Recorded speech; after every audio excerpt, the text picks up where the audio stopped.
Alhamdulillah, Alhamdulillahi Rabbil Alameen, wassalatu wassalamu ala Sayyid al-Anbiya wal Mursaleen. Assalamu alaikum wa rahmatullahi wa barakatuhu.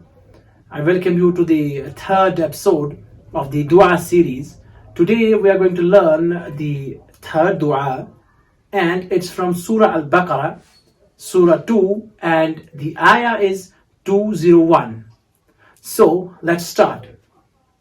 The Dua is a part of the verse and it starts رَبَّنَا آتِنَا فِي الدُّنْيَا حَسَنَةً وَفِي الْآخِرَةِ حَسَنَةً وَقِنَا عَذَابَ النَّارِ. Let's read it again.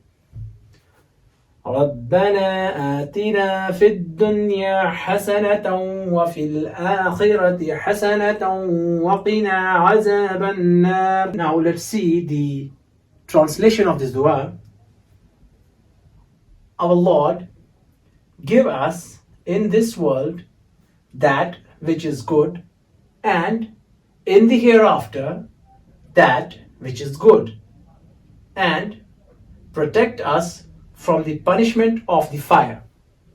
So this is a very beautiful dua, and we recite it in the tashahhud also. This is a Jamia dua. Now let's see the word-to-word translation of this dua.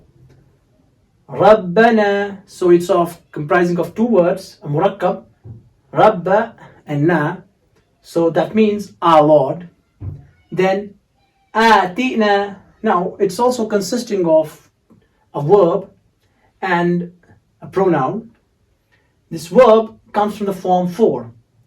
Now it's Ati. Ati means grant, to grant. You grant us. Fi means in.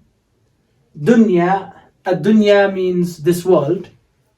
So alif lam, so it becomes specific, particular, the world. Dunya would be world, and ad-dunya is the world. Now here we have hasana. Hasana means a good thing. I'll later explain what hasana means in the context of this dua. Further, wa fil akhirah. Now akhirah is the world hereafter, as we know, the Jannah and the Jahannam and Nar. So here akhirah is the world hereafter. Hasana, good. Wa qina, so qi is again an amr, means save. You save us. Qi, it comes from the waka yaqi. So qina means you save us from what? Azab. Azab means punishment. An-nar, the fire. Now when you use azab and nar together, it becomes punishment of fire. So let's see once more time. Rabbana, O our Lord, atina, grant us, fid dunya, in this world, hasana, good, wa fil akhirah, and in the hereafter, in the world after this world, hasana, good, and wa qina, save us, save the humanity, save the Muslims from what? Azab an-nar, from the torment of the hellfire. So this nar here is actually not the ordinary fire, but it is the hellfire. So let's see what the good means in this dua. So there are two parts. Number one, good in this world. In this world, Mawla Ali radiallahu ta'ala anhu says a pious wife. So if you ask Rabbana atina fid dunya hasana, so it means that you ask for a good life partner, a pious life partner, a Muslimah or a Muslim, if a woman is asking this dua. Now Imam Hassan Basri rahmatullahi alayhi, he says there is knowledge of Islam and prayer. Now the context is separate for every scholar and the understanding is separate, but when we see that it actually means all the good attributes of a human being. So here, knowledge of Islam and prayer. Prayer means salah. prayer means also to ask. So it has two meanings, a specific meaning and a general meaning. Number 3, Ibn Umar radiallahu ta'ala anhu, he says it's righteous children and goodwill of other human beings. So if you ask for hasana, that means you ask for the righteous children, you ask for righteous offsprings, as we have seen in the previous dua also of Ibrahim alayhi salam. So we ask for righteous offspring. So if we join this, it means a pious wife and righteous children, and having knowledge of your deed, and goodwill of other people. Now, what is goodwill of other people? Is doing good to other people. So make me a human being who would do good for other people, be kind to them. Qatada, he says that it's peaceful existence and necessary livelihood. So the point is, when you say hasana, Qatada relates it to rizq. So asking for rizq, halal rizq. So when you say hasana, that means you ask Allah for halal rizq. And a peaceful existence, that you ask Allah to keep you away from mushkilat. So in this dua, you have a very broad spectrum of things that it encompasses.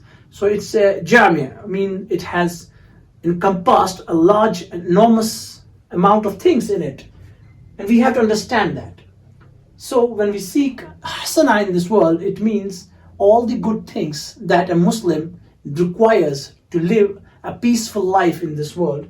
And Allah is the only supreme power in the entire universe who can grant this to us.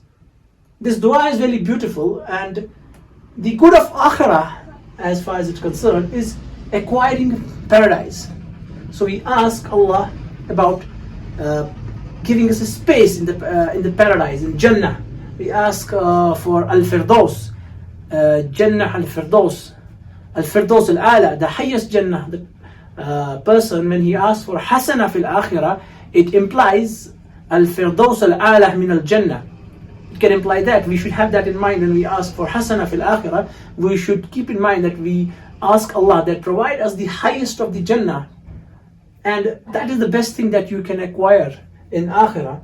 Second, being questioned lightly on the Day of Judgment. Now, the Day of Judgment, as everybody knows, is the most terrifying moment for certain people, and it will be the most joyful moment for certain people. So we have divided them into Ashab al-Yamin wa Ashab al-Shimal. So the people of the right and the people of the left, as is written in the Quran. So being questioned lightly means that we ask hasana, we ask that Allah should not put us to questioning as He would put the people who have committed sins in this world. And we ask that our trial that will be conducted by Allah Almighty, it should be very light, it should be khafif. And that is the best thing you can get on the Day of Judgment.